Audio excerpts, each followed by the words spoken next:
Welcome to Sports News. Flying Eagles coach Manu Garba has called up 30 players as they begin a screening exercise in Kaduna in preparation for next year's African Youth Championship in Senegal. Now, the players who are to report in camp on Sunday are made up of the core of the squad who qualified the team for the AWC, that's the 2015 AWC in Senegal, and several players from the domestic league. Aimba star Kingsley Sakari, Tony Ejomarigwe from Nasarawa United, as well as Musa Newman of Sunshine Stars are among the fresh call-ups. Jacob Njoko from Portuguese club FC Porto is the only foreign-based player invited. Now, President of the Confederation of African Football, CAF, Issa Hayatu, expects an imperfect hosting of the 2015 Africa Cup of Nations as the host Equatorial Guinea have only weeks to prepare for the tournament. Mr. Hayatu revealed he has concerns over catering, accommodation, transport and media, but promised the continental body or the continental football body will do everything to save the essentials. Equatorial Guinea stepped in as host after CAF rejected Morocco's request to postpone the tournament, which will be held on January the 17th to February the 8th next year. Arsenal manager Arsene Wenger is confident Jack Wilshere can return stronger from the setback of facing 3 months out with an ankle injury. Wilshere had surgery to repair ligament damage following a tackle by Manchester United defender Paddy McNair in the 2-1 loss at home last Saturday. The 22-year-old midfielder is now set for another spell on the sidelines, having seen his progress hampered by various problems before and at one point being absent from the Gunners' first team for around 17 months after suffering a stress fracture in his ankle in 2011. Well, Chelsea manager Jose Mourinho has no fears that history will repeat itself when his team faced Sunderland at the weekend in the ongoing English Premier League. Now, the last time the two sides met, Chelsea blew their title hopes in spectacular style as the Black Cats bounced back from a goal down to win 2-1 at Stamford Bridge. On Saturday, the two sides will meet at Sunderland, but Mourinho appears unconcerned that the Black Cats could spring another surprise against the league leaders. And that's the sports news. The news at 10 continues in a moment.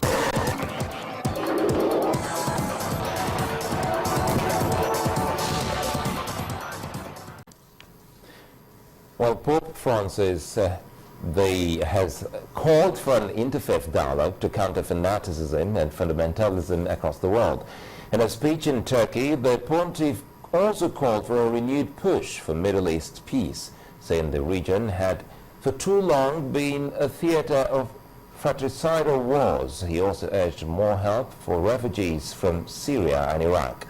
The Pope's visit comes as Turkey hosts 1.6 million refugees on its southern border after Islamic State seized swaths of neighboring Syria and Iraq. Turkish President Tayyip Erdogan, on his part, said the visit was a significant step to enhance regional peace. In line with the US-led coalition against the Islamic State, police in Austria have arrested 13 people suspected of radicalizing young people and recruiting them to fight in Syria. Here's Cynthia with more. Well, thanks a lot. Based on reports we're hearing from Austrian media, 500 policemen were involved in searches in mosques, flats, and also prayer rooms in Vienna, Linz, and Graz. This move comes amid a European crackdown on fighters who've joined jihadist forces in Syria and Iraq. Also today, it appears as though the U.S. President Barack Obama is setting a good example for Western countries as regards foreign migrants. This time around, David Cameron has passionately urged other EU leaders to support his reasonable proposals for far-reaching curbs on welfare benefits for migrants. Yes, these are radical reforms, but they are also reasonable and fair. And the British people need to know that changes to welfare to cut EU migration, they will be an absolute requirement in the negotiation that I'm going to undertake. I'm confident that they will reduce significantly EU migration to the UK, and that is what I'm determined to deliver. And And here's a first of its kind. French President Francois Hollande is to arrive in Guinea, becoming the first Western leader to visit a nation hit hard by the deadly Ebola virus.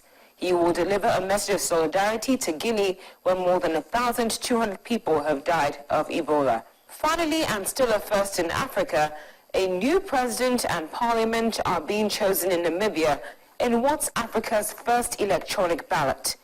The ruling Southwest Africa People's Organization is expected to win the poll, and Prime Minister Hage Geingob is expected to become president. And that's the foreign news wrap-up. It's back. Now, the main news again. Explosions and gun attacks targeting Muslim worshippers in Kano today killed at least 36 people, leaving about 150 injured. The Speaker of the House of Representatives, Aminu Tambol, has filed a suit asking for the imprisonment of the Inspector General of Police for disobeying court order. Yoruba elders today threw their weight behind the second-term bid of President Jonathan ahead of the 2015 general elections.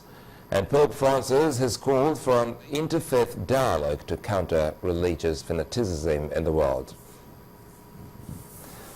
Well, that's the news at 10 tonight. Many thanks for watching.